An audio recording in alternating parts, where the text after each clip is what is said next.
The story I am about to tell you is about the outfit Rackets, the men who ran them, why they lost them, and who controls them today, and also includes my story.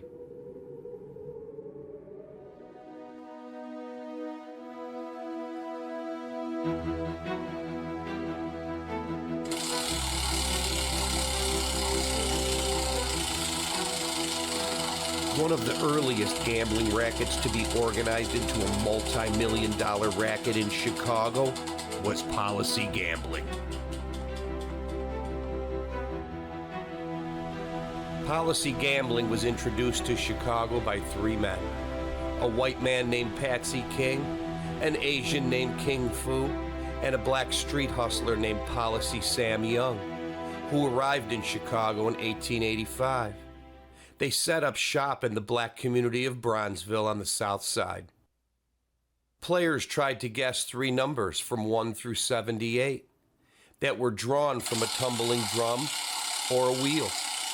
A two-number betting combination was called a saddle, and a three-number combination a gig, and a four-number combination a horse. And the odds were high on the four-number combination, and bets were taken at cigarette stores, garages, barbershops, and apartments. Policy offices were set up anywhere they could find space. The game flourished, and by 1938, $18 million a year was being bet on Chicago policy wheels. It was estimated that there were 4,200 policy stations and 100,000 people played on the west and south sides of the city. It was big business. There were many policy kings across Chicago over the years. Here are just a few. John Mushmouth Johnson became known as the Black Gambling King of Chicago. Johnson was involved in gambling for nearly 25 years. He organized and expanded the policy racket here in Chicago. He opened his own nickel gaming house on Clark Street in the 1880s, and he amassed a fortune running illegal gambling operations, including policy from the mid-1880s through 1907. He was a nightclub owner and a savvy businessman and a political operator. He was smart. He dumped his illegal income into legitimate businesses, and he bought protection from politicians. He amassed a fortune, and the outfit and the government were watching the massive amounts of money being made off policy gambling. The Jones brothers were also policy kings. They were the best organized and were by far the biggest policy operators in the city. And these are their names: Edward Big Ed Jones, George Jones, and Mac Jones. In 1946, the Jones brothers sat at the top of a $25 million a year policy syndicate in Chicago.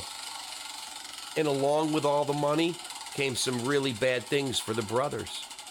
Kidnappings, death threats, corrupt politics, violence, and jail time were a big part of the brothers' lives. And because of their immense wealth, it shed the light on the brothers, and the feds were watching. And in 1941, they made their move. All were arrested, but Ed Jones took the fall for his brothers and was sentenced to 18 months in prison on tax evasion. And jail is where he met Sam Giancana. And Sam Giancana and him became friends.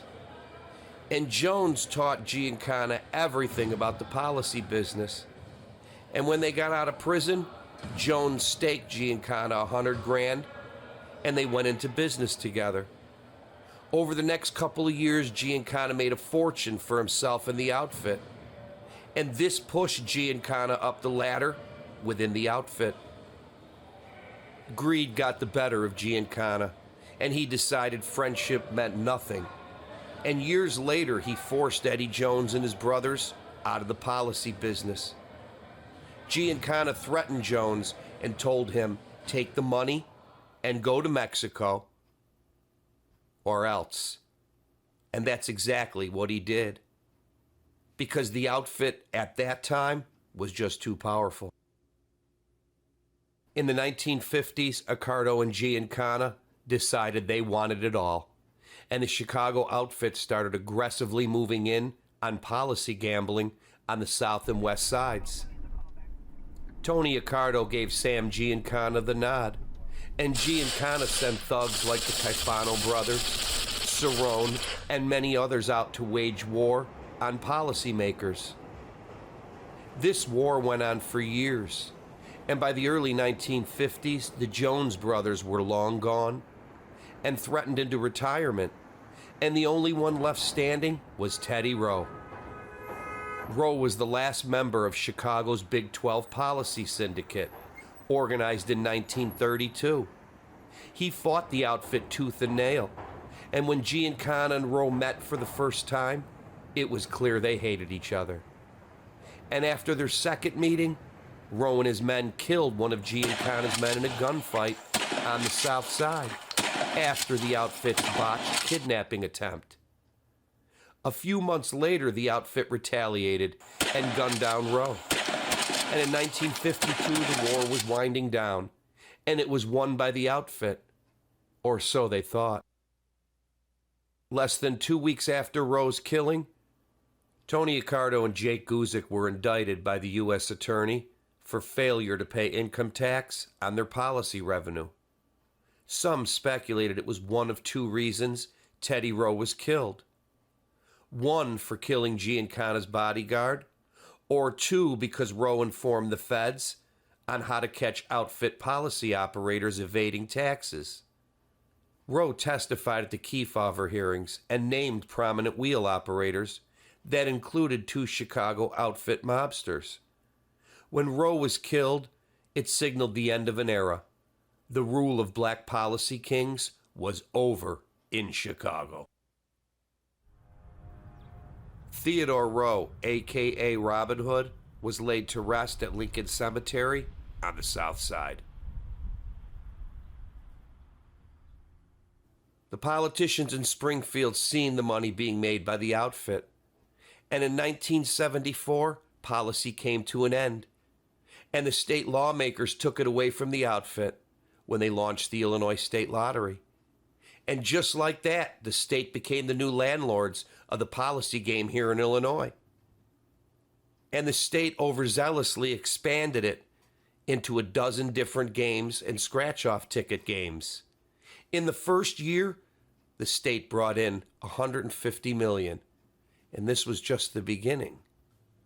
In 2019, the lottery generated approximately $3 billion in revenue.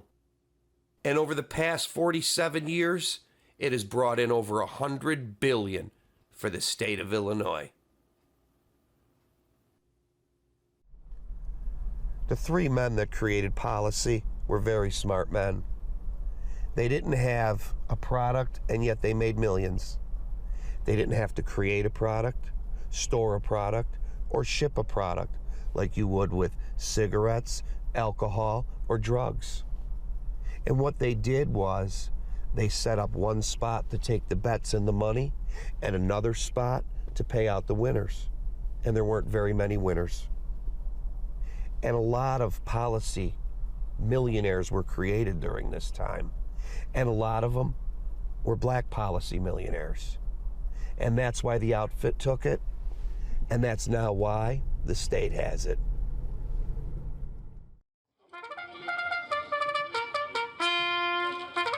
By the turn of the century, Chicago had become the center of the horse racing world. Betting on horse racing is one of the oldest vices and one of the most corrupt sports in the history of Chicago. Residents first started watching the sport in the early 1830s, and by the 1930s, spectator horse racing became a huge attraction. And by the mid-1930s, the city of Chicago had 6 racetracks, more than any other city in the country. There was Lincoln Fields, Aurora Downs, Harlem Racetrack, Washington Park, Garfield Park, and Hawthorne Park. And over the next couple of decades, some would disappear, and were replaced with new, more modern tracks like Sportsman's Park, Balmoral Park, Maywood Park, and Arlington Park.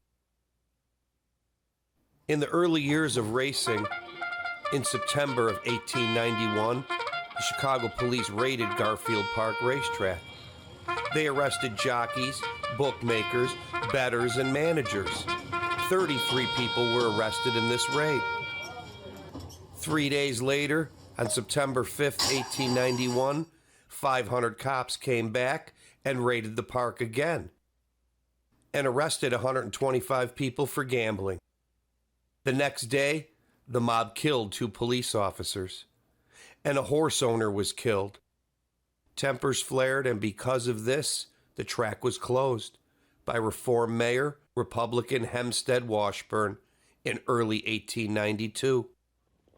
And because of the violence and race fixing, but mainly the race fixing, horse racing was banned in Illinois from 1905 till 1927, when a bill legalizing pari-mutuel racing was passed by the Illinois legislature. Hawthorne Park opened in 1891. It was a home away from home to Al Capone. When Capone was chased out of Chicago in 1924 by Reform Mayor William Emmett, Capone took over the town of Cicero and set up headquarters at the Hawthorne Hotel. The hotel was a little over a mile away from Hawthorne Park. Capone and his bodyguards would regularly hop in the car, and off to the track they would go. Capone spent a lot of time gambling at the park in the Gold Cup room. It was rumored Capone was connected to the track owners and was involved in the building of Sportsman's Park. It was built right next door to Hawthorne Park. Capone was sending suitcases of cash to the contractor, building Sportsman's into a horse track. But it started out as a dog track and was run by Al Capone in the mid-1920s. Capone used to fix the races by feeding greasy hamburgers to every greyhound but the one he planned to bet on. Sportsmen sometimes held boxing matches between races up on the 3rd floor. Dog racing was illegal, and the track was quickly shut down. And in 1932, horse racing started at Sportsman's Park. Capone never got to see the horses run at Sportsman's Park because he was imprisoned for tax evasion in 1931. The involvement and consistent fixing of races by gangsters is what led to the state getting involved, or so they said. Decades later, we now know this was a lie, because the race fixing continued, and decades later, it was clear this was all about the money, mainly the massive tax revenue being collected by the state. In 1927, Illinois lawmakers became the racetrack's partners. When they legalized betting, the state now had control of licensing fees and regulations, and they also had the tracks levy a tax on winners. And some of the politicians of the times invested in these tracks because up until 1990, it was the only place to gamble in the Chicagoland area, publicly and legally. The tracks were packed with people spending money for over 94 years, and the state made a fortune in tax revenue and capitalized all the way around by forcing racetrack owners to fill political campaign coffers with cash. It was a win-win for politicians and a win-lose for the bettors.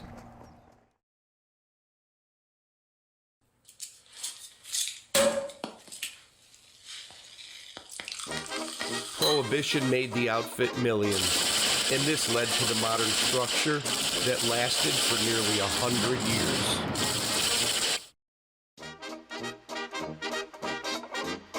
The rise of the Chicago outfit started on January 17, 1920, and what ended up being one hell of a New Year's present for what would soon become the Chicago outfit. The federal government gift-wrapped Prohibition for the mob. In the package was hundreds of millions of dollars in revenue from booze. And along with that came casino gambling, slots, sports betting, policy betting, prostitution, and drugs. Big Jim Colosimo was one of the outfit's first bosses. He reigned from 1910 to 1920, a total of 10 years. The violence started months after Prohibition kicked off, when gang boss Johnny Torrio and Al Capone decided to kill Big Jim Colosimo, a.k.a. Diamond Jim, for not allowing Torrio and Capone to expand into the manufacturing end of the bootlegging business. In May of 1920, the two brought in a hitter out of New York, Brooklyn crime boss Frankie Yale, to do the job. This takeover was the opening salvo in what would become 13 years of hell for the city of Chicago. Over the 13 years of Prohibition, hundreds were murdered and over 100 people were killed in bombings. Street warfare became part of everyday life here in Chicago. It was in fact Johnny Torrio that purchased the first Tommy guns used in the street warfare here in Chicago to enforce territory disputes related to operational expansion. The big money was in the bootlegging aspect. Taking control of abandoned breweries, warehouses, and trucks were essential to feed the appetite of the thousands of speakeasies set up across the city. At first, there were dozens upon dozens of gangs operating independently throughout the city, and violence was the only way to consolidate the gangs under one flag, the Capone flag. And along with the millions of dollars came massive corruption, police corruption and political corruption that had not been seen before or after Prohibition. A forgotten figure in gang history was the head of the Chicago branch of the Sicilian Union, Mike Merlo. He was a bootlegger who used his position at the Union to mediate disputes among the Chicago gangs, and he kept the peace for the first 4 years of Prohibition. When Merlo died of cancer on November 8, 1924, his death reignited warfare across the city. Lombardo, a Capone ally, became the new head of the Chicago branch. Lombardo was no Mike Merlo, and because Capone got his guy in, it angered Aiello. And years later, Joe Aiello would take action against Tony Lombardo. Over the next 9 years, high-profile killings of rivals like Dean O'Banion and many others would become the norm here in Chicago. On November 10th, 1924, Frankie Yale found O'Banion clipping chrysanthemums in the back room of his flower shop. Frankie Yale walked up, introduced himself, and shook his hand. He held his grip firm, and gunmen John Scalise and Albert Anselmi fired 2 bullets into O'Banion's chest and throat. One of them fired a single shot in the back of his head as he laid on the floor. The killing of O'Banion sparked years of bad blood that would run red through the streets of Chicago. The reason O'Banion was killed was because he set up Torrio during a brewery purchase. In January of 1925, retribution for the O'Banion killing came. Capone was ambushed at the Hawthorne Hotel, leaving him shaken but unhurt. 12 days later, on January 24th, Torrio was returning from a shopping trip with his wife when he was shot several times by Heine White, Bugs Moran, and Gucci. After recovering, he resigned and handed control to Capone. Johnny Torrio reigned as boss from 1920 to 1925, a total of 5 years. Capone became the new boss, and just like that, a $60 million a year organization fell into his lap. Al Capone reigned as boss from 1925 to 1931, a total of 6 years. The new North Side gang leader, Jaime Weiss, demanded vengeance for O'Banion's death, and he went after Capone allies. He started with the Jenna brothers. On May 26, 1925, Angelo Jenna was shot by 3 North Side gang members and died in a hospital. As he lay dying, he refused to name his shooters. And Mike Jenna was killed by police a few weeks later, while Anthony Jenna was murdered by the North Side gang a couple of months later. Angelo's brother-in-law, Henry Spignoli, was killed the following year. And that was it. The rest of the Jennas fled Chicago and returned to Sicily. Jaime Weiss, the new leader of the North Side gang, was killed on October 11, 1926. Weiss and his entourage were pulling up in a car and were crossing the street next to Holy Name Cathedral when machine gunners from across the street, up on the second floor, opened fire. Weiss was shot 10 times and later died at a hospital. 5 were shot in this incident and 2 were killed. The next North Sider to be killed was Vincent the Schemer Drucci. He was killed by cops on April 4th, 1927. Drucci was killed sitting in a squad car by Detective Dan Healy. Some say Dan Healy was on the Capone payroll, and his job was to get rid of opposing mobsters. In fact, Healy, who hated all gangsters, probably had some rough remarks in the car towards Drucci, who probably went ballistic and tried to get Healy's gun. It resulted in Healy wresting the gun from Drucci and shooting him to death. Tony Lombardo, head of the Sicilian Union, was killed on September 7, 1928. Joseph Lombardo was suspected in the slaying of Tony Lombardo. He was a bodyguard for Lombardo. They claim he set it up. He claims he was shooting at the shooters as they were shooting at Lombardo. Joseph Ferraro was also killed in this incident.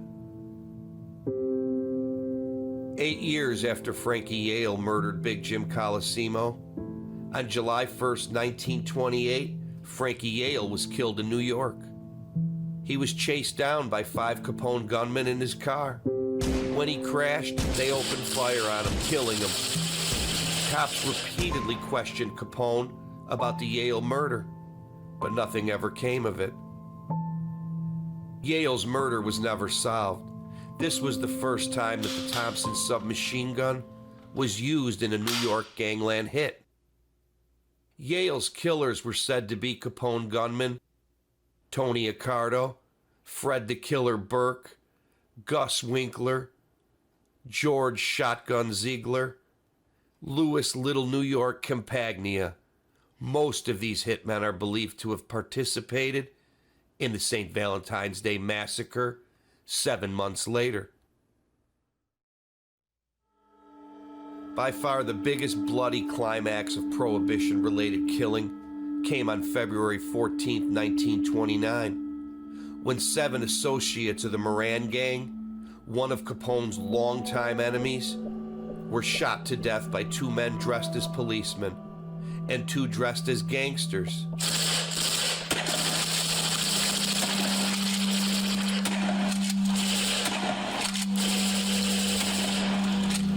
The St. Valentine's Day Massacre remains an unsolved crime and was never officially linked to Capone. Bugs Moran and the Moran Gang faded away after this, and that was the last major hurdle for Capone. It was said these Capone gunmen were responsible for the killing of these 7 men: Tony Accardo, Fred the Killer Burke, Gus Winkler, and George Shotgun Ziegler.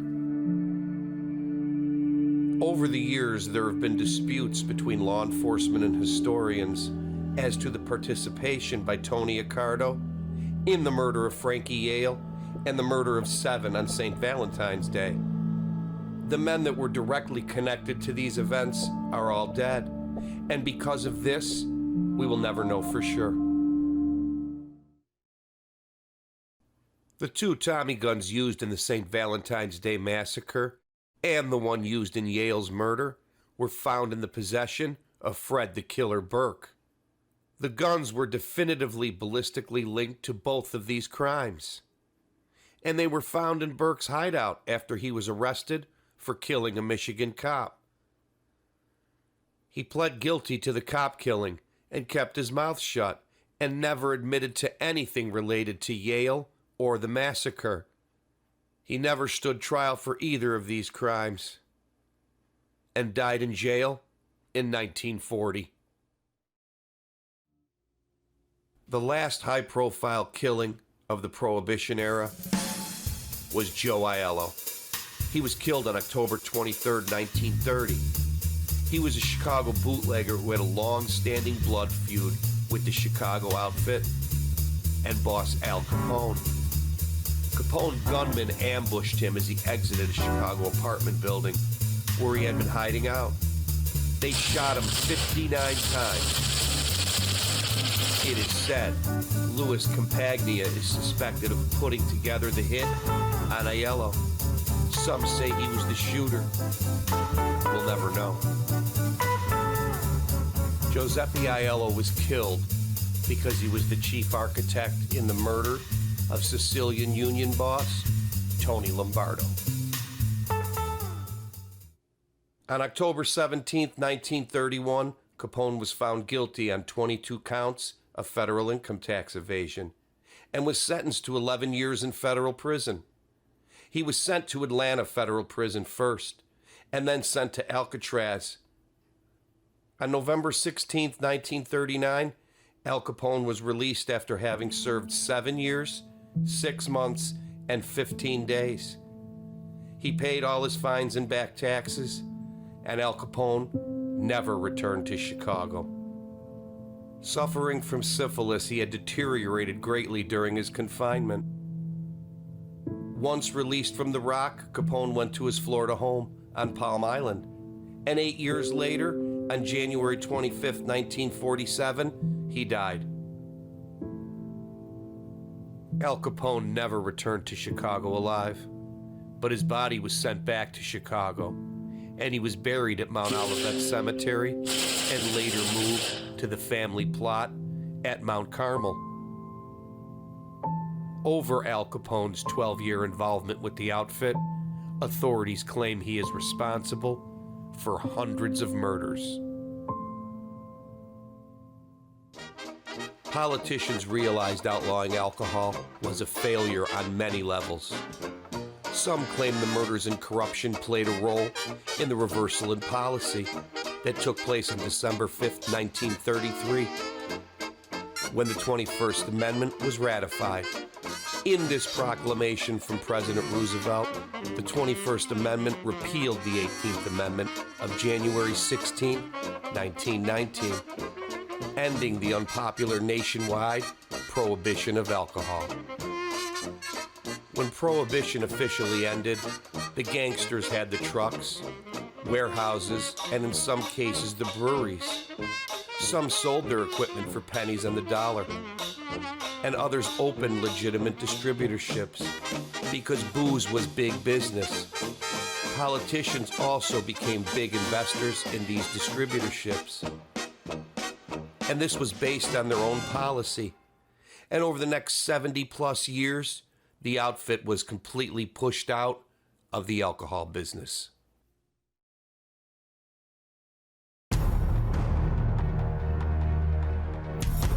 This is where the outfit's future leadership came from, the 42 Gang. These guys would run the rackets across Chicago for decades. The 42 Gang is one of the oldest gangs in Chicago.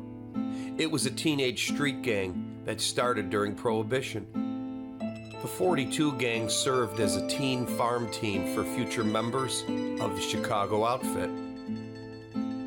These are just a few of the 42 gang members, including future upper echelon members of the Chicago outfit. Sam Giancana, Sam Teets Battaglia, Luigi Cockeyed Louie Frotto, Felix Milwaukee Phil Eldoricio, Mad Sam DiStefano, Charles Chucky Nicoletti, Fiore Fifi Buccieri, William Smokes Aloisio, Frank Skid Caruso, William Willie Potatoes Dedadano, Joey DeVarco, Marcelo Caifano, Mario DiStefano, Bruno Tassione, Jackie Cerrone, and Butch Blassie.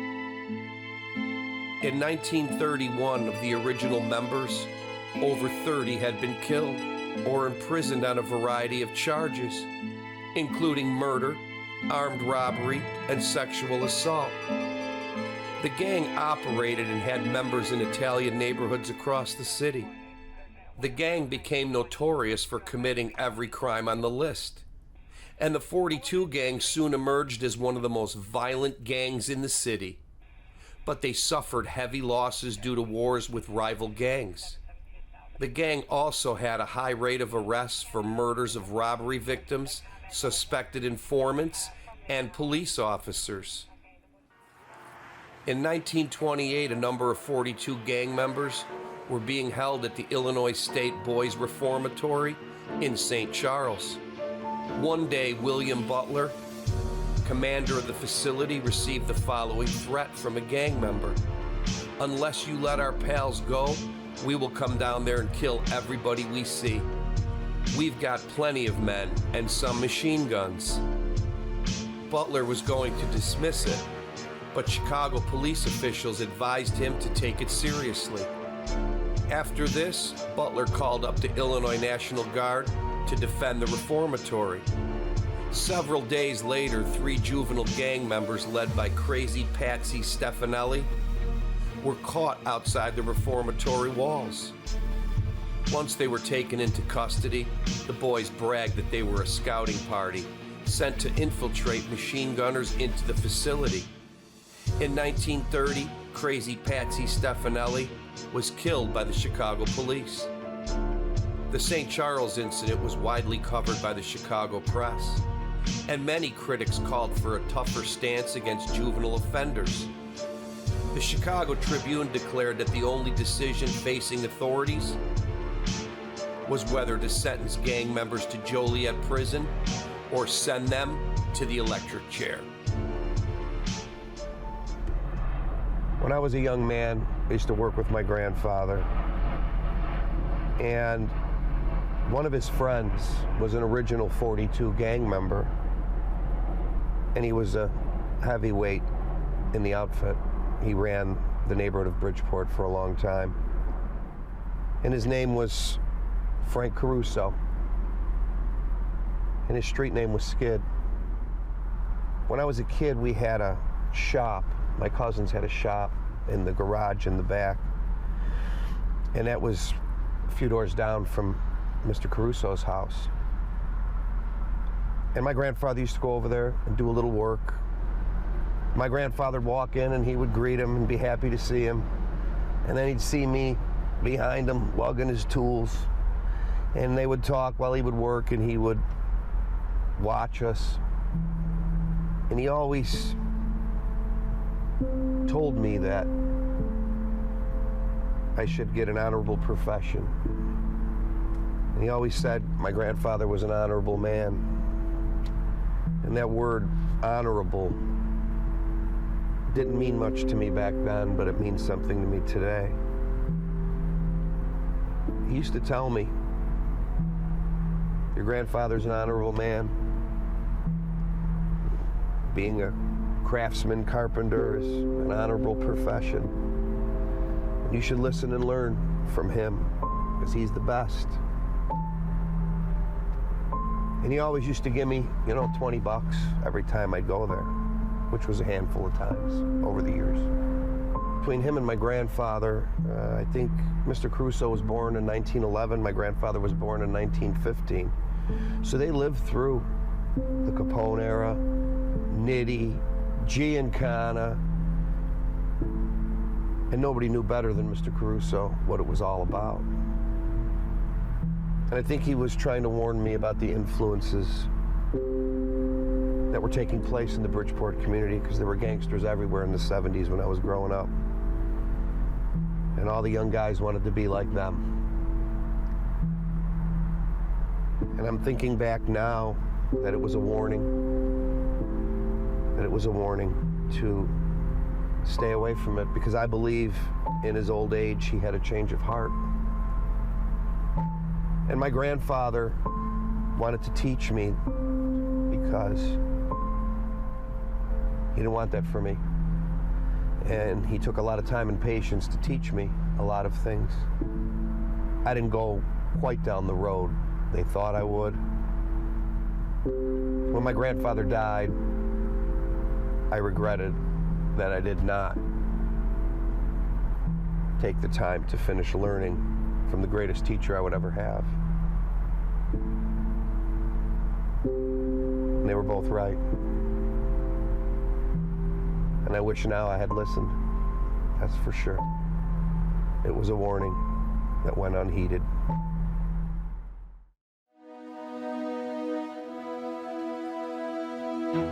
Prohibition ended and Nitti shifted towards drugs and the extortion racket, and lost big. Frank Nitti was the boss of the Chicago outfit from 1931 to 1943. He held the longest term as outfit boss in Chicago to date, lasting 12 years. In 1931, both Nitti and Capone were convicted of tax evasion and sent to prison. Nitti received an 18-month sentence, while Capone was sent away for 11 years. While Frank Nitti was gone, Paul the Waiter Rica held the reins. And when Nitti was seated, he immediately encountered problems. On the afternoon of December 19, 1932, Mayor Cermak's Special Police Detail, headed by Detective Sergeants Harry Lang and Harry Miller, raided Nitti's headquarters. Lang fired 5 shots, hitting Nitti 3 times. Nitti would survive, but he was charged with attempted murder. Lang actually shot and grazed himself in the neck to make it look good. Lucky for Nitti, it was later exposed at trial as a setup by Lang and his crew, on orders from Mayor Anton Cermak. Detective Lang was never charged in this shooting, and Nitti now knew the mayor wanted him dead and sent the cops to try and kill him. There was another hard lesson Nitti would learn. No one man is more important than the preservation of the outfit. Months later, on February 15, 1933, Mayor Anton Cermak was attending a campaign event for Roosevelt in Miami, Florida.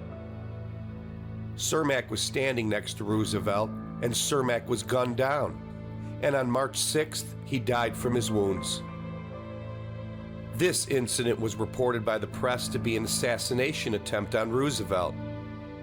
Chicago reporter Walter Winchell claimed the outfit sent Zangara to kill Cermak for trying to kill Nitti, and also wanted to send a message to all politicians that did not want to fall in line.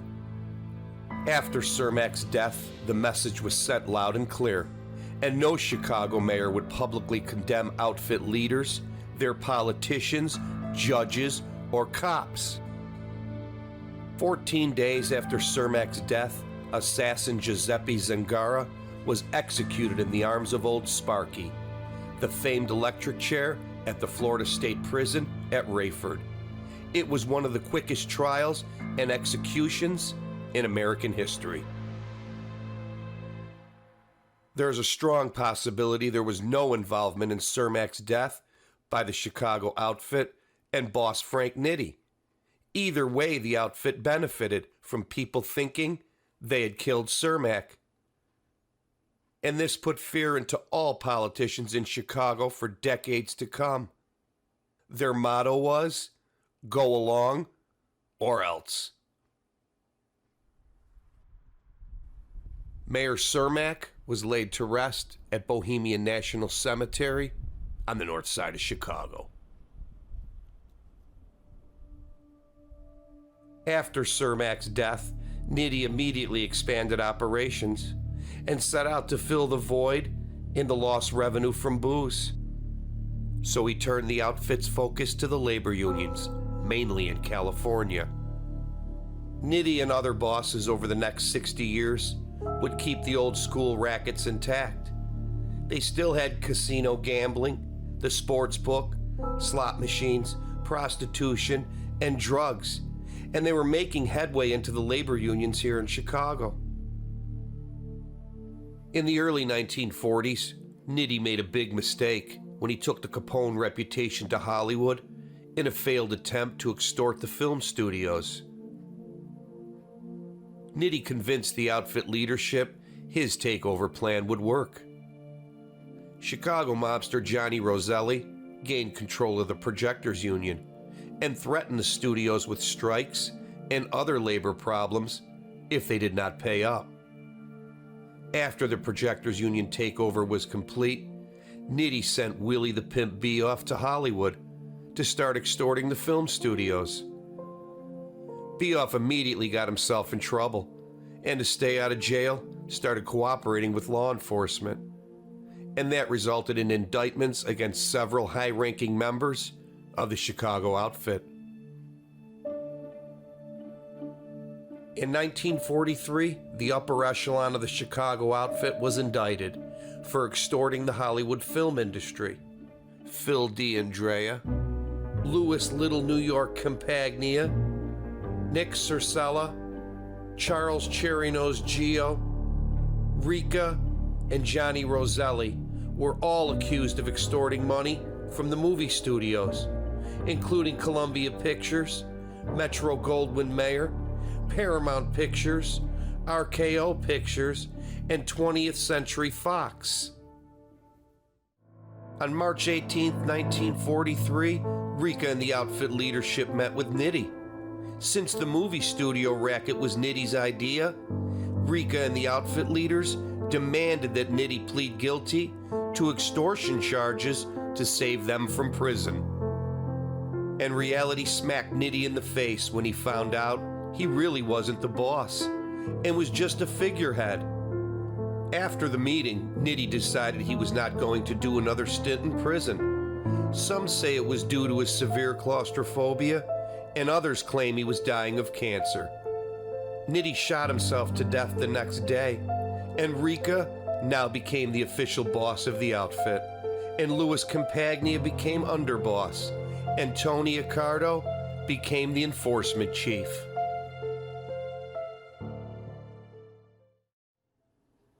Willie the Pimp Bioff was placed in the witness protection program, but resurfaced 12 years later in Vegas under the name William Nelson. He was recognized, and the outfit quickly took its revenge for ratting them out. A bomb was placed in his car, and there was nothing left of him or his car. On December 30th, 1943, Rika and his associates were convicted of extortion and sentenced to 10 years each in federal prison. Rika began his sentence at the federal penitentiary in Atlanta. And Frank Nitti, a very powerful man in the Chicago outfit, died sitting in the grassy mud of an Illinois Central Railroad line in North Riverside on March 19, 1943. He was 62 years old. Frank Nitto, a.k.a. Frank the Enforcer Nitti, was laid to rest at Mount Carmel Cemetery in Hillside, Illinois.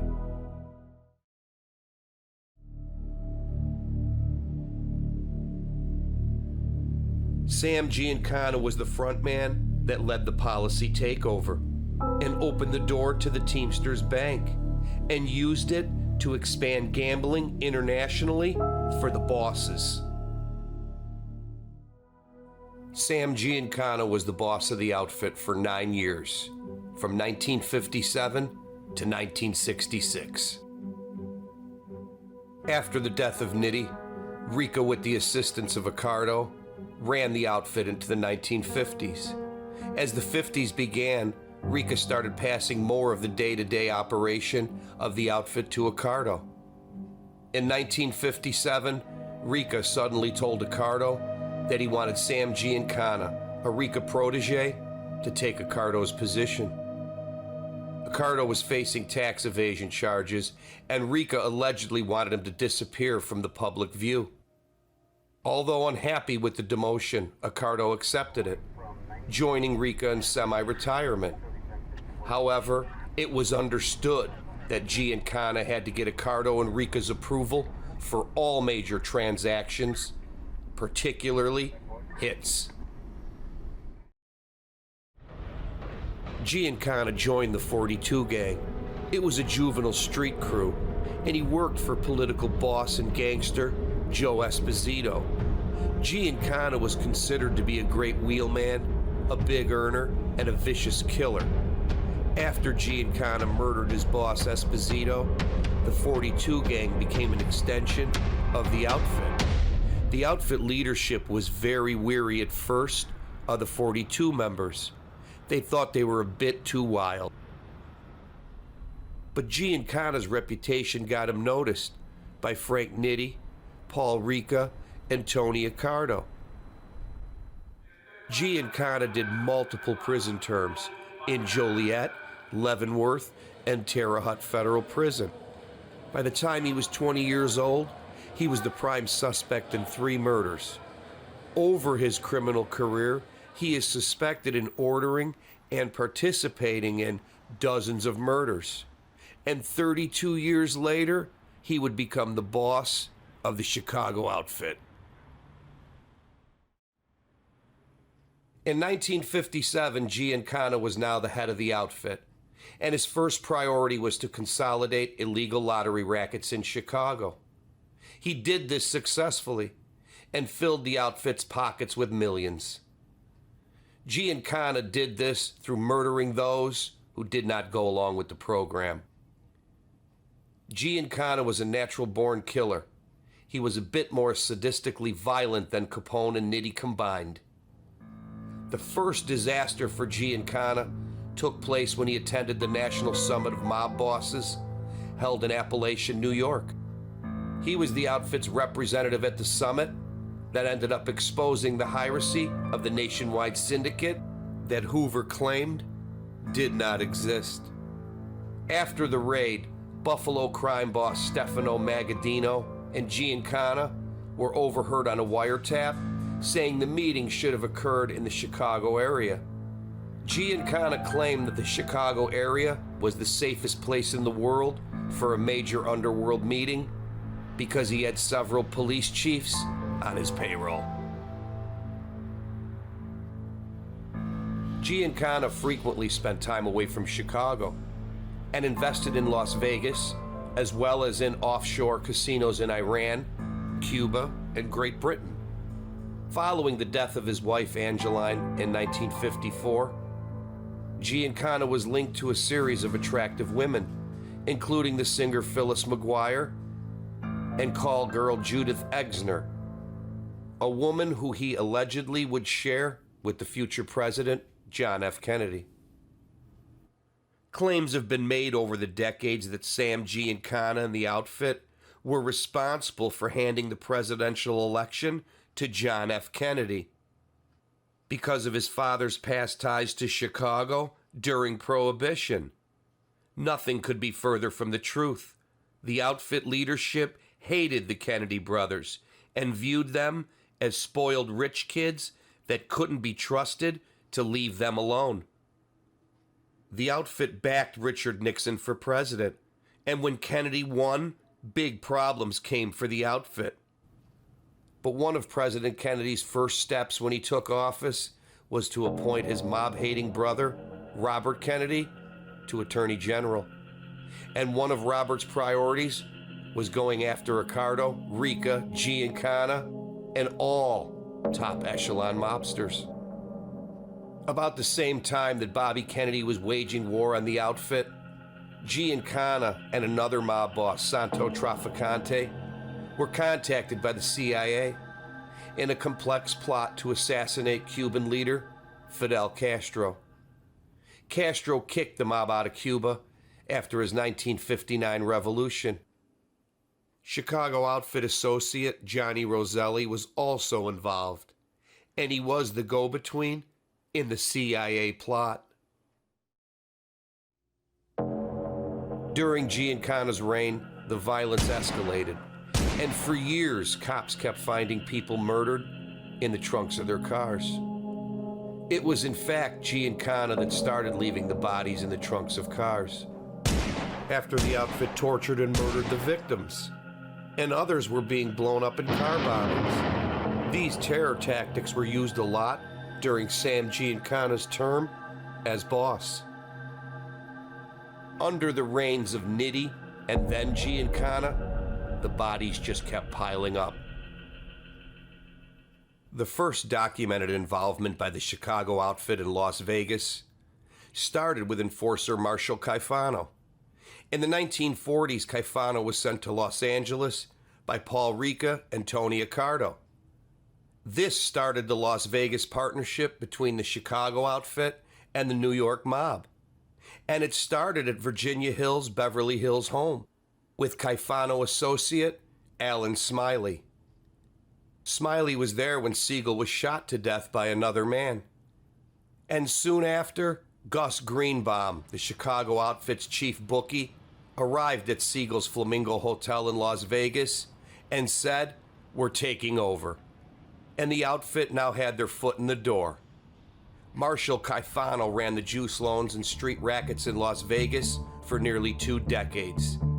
And he was suspected of several unsolved killings, including the 1950 murder of former Chicago police lieutenant William Drury, and the 1952 strangulation murder of mobster Russian Louis Strauss, and the 1973 shotgun killing of police officer Richard Kane.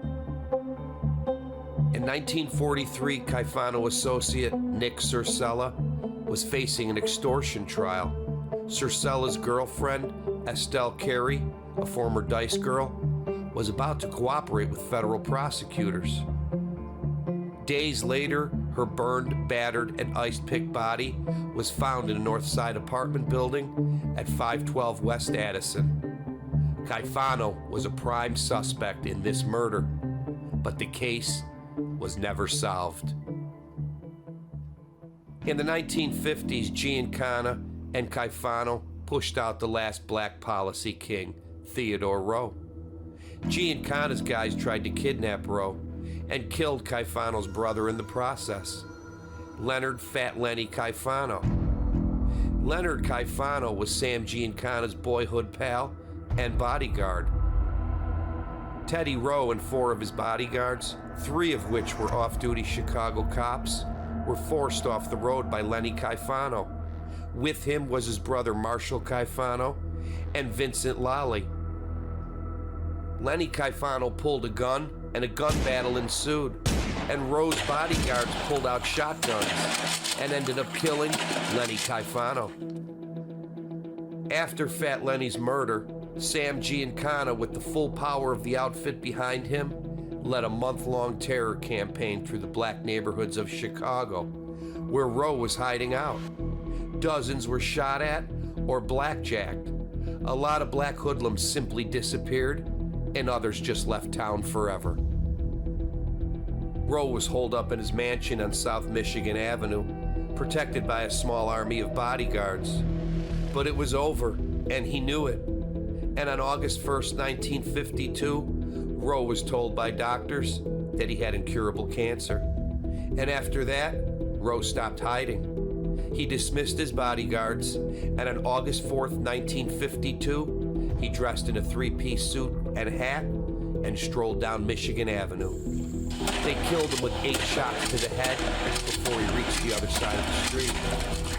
And Marshal Caifano was the prime suspect in this killing and many other unsolved killings. By the 1950s, more outfit-connected casinos began to pop up on the Strip. There was the Sands, the Dunes, the Riviera, the Tropicana, and the Stardust. Most of these casinos were financed or refinanced with millions of dollars in loans from the mob-dominated Teamsters Central States Pension Fund. Mo Dalitz was close to Teamsters Union President Jimmy Hoffa, and Mo played an instrumental role in helping secure some of these early loans to mob families across the country. Mo was referred to as Mr. Las Vegas. He would usher the mob into the 20th century in Vegas. In the late 1960s, Caifano's legal troubles caught up with him, and this would force Rica and Accardo and Giancana to replace Caifano with enforcer Anthony Spilatro in 1971. And this was the beginning of the windfall that was to come for the outfit over the next decade and a half. Giancana had become a problem for the bosses. He was fast becoming a celebrity of sorts, and he was out in the public view, shoulder to shoulder with stars, and his face was in the papers every day. And this violated Accardo and Rica's low-key policy.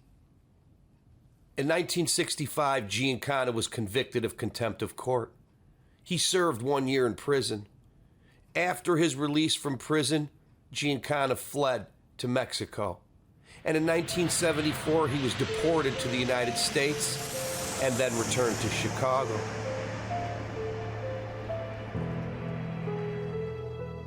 After Giancana's return to the United States, police sent a detail to guard his house, because the next day he was to be taken to Washington by federal agents to testify before the Church Committee, which was investigating the CIA and mob activities. Someone didn't want him back in Chicago, and they surely didn't want him testifying at the church hearings. There were many reasons the bosses wanted Giancana dead. On June 19, 1975, a gunman secretly entered his home and shot Giancana in the head and neck 7 times with a .22 caliber pistol. Giancana's caretaker found his body on the floor of the basement kitchen where he was frying sausage and peppers. He let somebody in he knew, and they claim that somebody was Tony Spilatro. Others claim it was Giancana's driver, Butch Blassie. Within days of Giancana's murder, an FBI wiretap picked up Michael Corbett, the corrupt police chief of Willow Springs, and mobster outfit capo Salvatore Bastone, discussing Tony Spilatro's role in the murder of Giancana. Sam sure loved the little guy in Oak Park, talking about Tony Spilatro. Yeah, he was effing crazy about him. Sam put Tony on the map, thought he was gonna be a big effing man someday. Did you know that after Marshal Caifano got out of Las Vegas, it was Sam who wanted Tony Spilatro out there? Even lately, with all the problems with the skim and all, Sam always stood behind the guy. Tony was over to Sam's house all the time. He lived right by there. Did you know Tony even figured out a way where he could get in through the back of Sam's place without anybody seeing him? He'd go through other people's yards, go over fences, all sorts of crap. When Corbett asked for the reason for the murder, Bastone said, "There's never just one reason for what happened to Sam. There's a million of them. Let's just say Sam should have remembered what happened to Bugsy Siegel." And that was it for Sam Mooney Giancana. Sam Giancana was interred next to his wife Angeline in the family mausoleum at Mount Carmel Cemetery in Hillside, Illinois. The next chapter covers the outfit bosses and the murder of their top loan shark, and a rogue outfit burglary crew that robbed the wrong man's house, and covers the outfit's multi-million-dollar chop shop racket that caused an internal war that cost many lives.